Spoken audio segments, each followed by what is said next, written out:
Hello guys! May dala po kaming kabaong. Magkikita po kami ng customer namin. May service po kasi yung punelaria nila. Ras po ito guys. Kanina lang umaga inumpisahan. Bahala naman San Simon.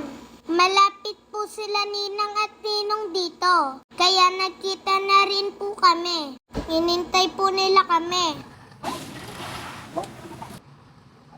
Nagloko pa yung gulong namin. Buti na lang nagawa agad. Lago ng ninang ko, baby pa yung kapatid ko. Dumating na po pala yung customer namin. Sila po pala yung nag-order sa amin noon.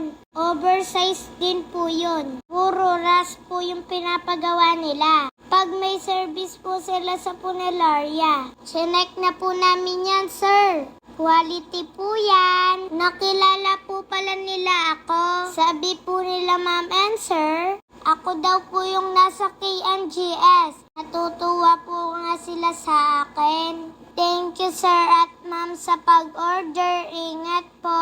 Pagkatapos po namin nag-deliver, nakikain po muna kami kay Lanina. Habang nagsasandok po sila, nausap ko muna po yung pusa nila. Ang cute po, di ba? Oh guys, thank you for watching. Salamat po sa suporta. Mwah!